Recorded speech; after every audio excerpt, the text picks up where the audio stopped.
What's up, guys? Chimp here with another very quick market update. News just came out. So I was mentioning this in my last video that, hey, we have Saylor raising 2.5 billion, Mara raising 800, 900 million.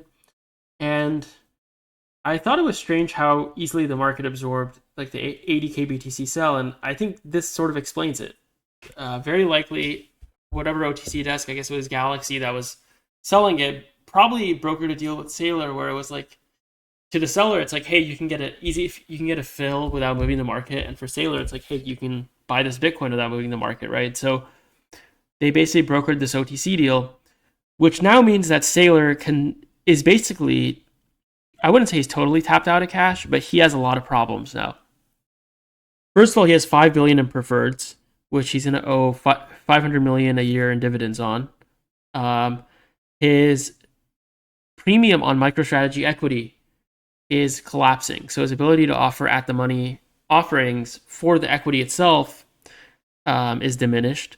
His implied volatility on his stock is also down. So his ability to offer converts, it's probably not going to look as juicy.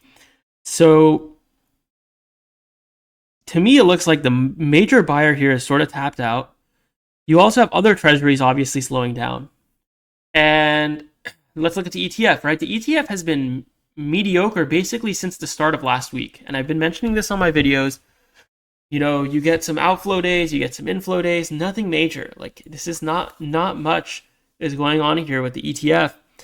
And again, I've talked about this before. I think with stocks going up only for a long time now, like it introduces a level of fragility into the market. And so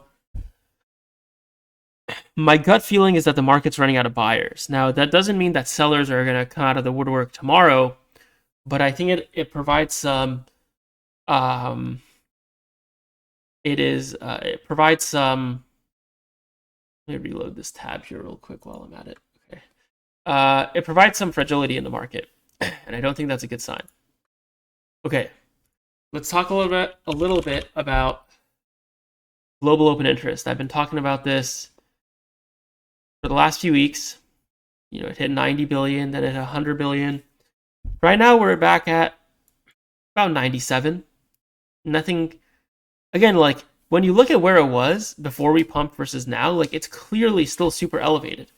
And so, like, there's still a lot of leverage in the market. You've taken out some of the leverage, around the edges, but it's still quite high. And I think that's a big problem. I'm going to show you some liquidation heat maps. This is going to be a very short video, actually. Let's look at some hyperliquid liquidation heat maps. If you go to Hyperdash, and you pull up any coin, they all look the same. There's a couple of like random short licks here and there, right? Let's say like plus 15K, minus 15K from the price. There's this one big spike. Okay, he accounts for what? Let's see, probably about 1400 BTC worth of short lick there. But like, let's say price goes to 132, it's about 4,600. Again, now you have a ton of these spikes on the other side, right? So minus 15K, it's about 12,000 BTC, right? So there's a huge asymmetry. Like whoever is warehousing the short side of the market on these perps is probably like a market maker or super, they can handle a price swing, right? But the people on the long side, like they're super vulnerable if price goes down 10, 15%. So you obviously have a good amount of licks sort of like right around that low that we set. And then you have a lot more like as we go to 110 and below. But it's, as bad as the Bitcoin one looks, it's actually not even like the worst one. Like I pulled up a random alt. I don't have a position in SPX. I've thought about shorting it, to be honest, but you look at something like SPX, like there's almost no short licks, right? You'd have to go to $3.50 to find one decent sized candle. Meanwhile, on the long side, like, yeah, some of them are pretty far down, to be fair, but like a 40% reduction in price, you're liquidating. I guess notionally it's actually not as much as I thought it was. But not even SPX, right? Like you can pull up a fart coin. Again, it's not just one coin, it's like every coin. You can go to Hyperdash and pick your favorite coin and look at it yourself. Like look at fart coin, right? Like massive amounts of liquidations. Like if it goes to 50 cents, you have 34 million units of fart coin that get liquidated. Meanwhile, on the short side, like there's no one short Farcoin, right? So what's the point I'm trying to make here? I think that the buy side is getting exhausted. I still think we're in the vicinity of a top. I still think the risk reward for longing here is very limited, right? Maybe you get a second round of institutional FOMO and ETF FOMO. Okay, what does that do? Push you up 10%, 20%? I don't think it makes much sense. Meanwhile, we look at all these liquidation maps. Longs are vulnerable on all of them.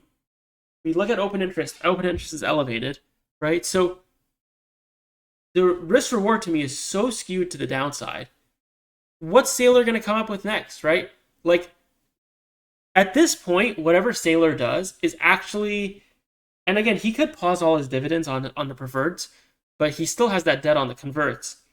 And like, based on how hard he's hitting ATMs, like those converts are probably not going to convert into equity, right? He's going to have to pay that debt back at some point. So like, the systemic risk, and I wasn't worried about Saylor the first time around because like he went through his balance sheet, etc. It's clear he wasn't going to get liquidated in 22. The systemic risk that he's building now, I would say increases the chances significantly that at some point in the future he has to do a liquidation or a partial liquidation. Again, I don't know whether that happens, but the risks have gone up significantly compared to 2022. So all in all, like I look at everything that's going on here, I think you have to be, leaning bearish. But anyways, I figured I'd put a quick update out there, and we'll see what happens. But obviously, if the market moves, I'll post another video. But until next time, take care, everyone.